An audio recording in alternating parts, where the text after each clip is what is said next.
بسم الله الرحمن الرحيم.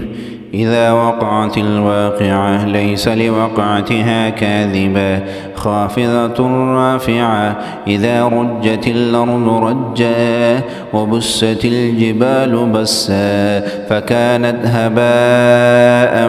منبثا وكنتم أزواجا ثلاثا فأصحاب الميمنة ما أصحاب الميمنة وأصحاب المشأمة ما أصحاب المشأمة والسابقون السابقون أولئك المقربون في جنات النعيم. ثلة من الأولين وقليل من الآخرين على سرر موضونة متكئين عليها متقابلين يطوف عليهم ولدان مخلدون بأكواب وأباريق وكأس من معين لا يصدعون عنها ولا ينزفون وفاكهة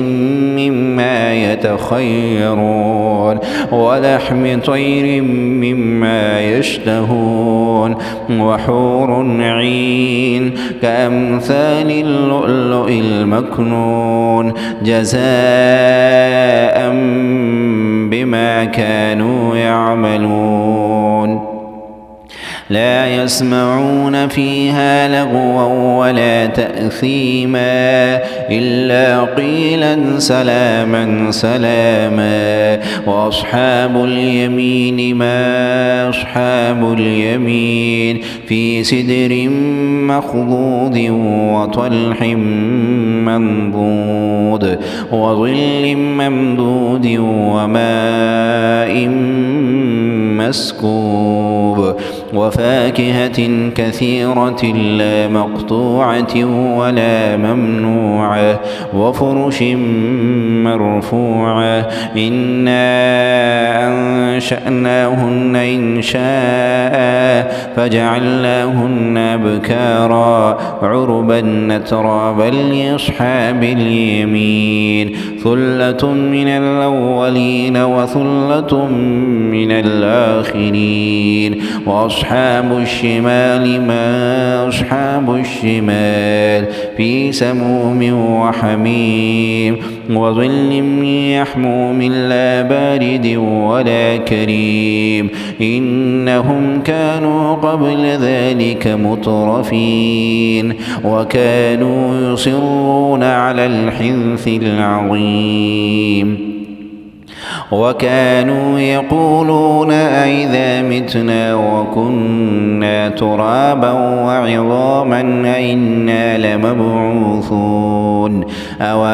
آباؤنا الأولون قل إن الأولين والآخرين لمجموعون إلى ميقات يوم معلوم ثم إنكم أيها الضالون المكذبون لآكلون من شجر من زقوم فمالئون منها البطون فشاربون عليه من الحميم فشاربون شرب الهيم هذا نزلهم يوم الدين نحن خلقناكم فلولا تصدقون. أفرأيتم ما تمنون أأنتم تخلقونه أم نحن الخالقون نحن قدرنا بينكم الموت وما نحن بمسبوقين على أن نبدل أمثالكم وننشئكم فيما لا تعلمون ولقد علمتم النشأة الأولى فلولا تذكرون. أفرأيتم ما تحرثون أأنتم تزرعونه أم نحن الزارعون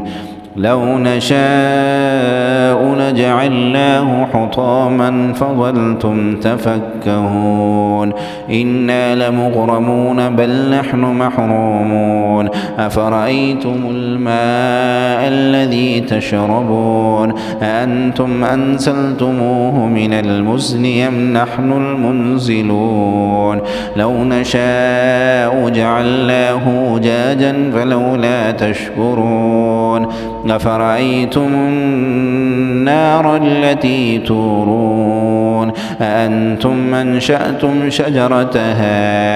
أم نحن المنشئون نحن جعلناها تذكرة ومتاعا للمقوين فسبح باسم ربك العظيم فلا أقسم بمواقع النجوم وإنه لقسم لو تعلمون عظيم إنه لقرآن كريم في كتاب مكنون لا يمسه إلا المطهرون تنزيل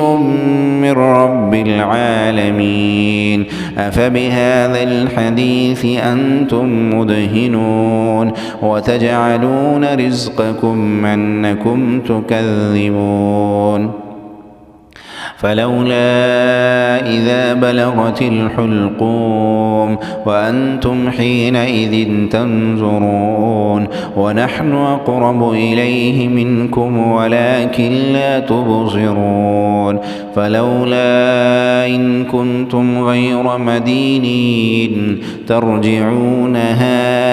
إن كنتم صادقين فأما إن كان من المقربين فروح وريحان وجنة نعيم وأما إن كان من أصحاب اليمين فسلام لك من أصحاب اليمين وأما إن كان من المكذبين الضالين فنزل من حميم وتصلية جحيم إن هذا لهو حق اليقين فسبح باسم ربك العظيم.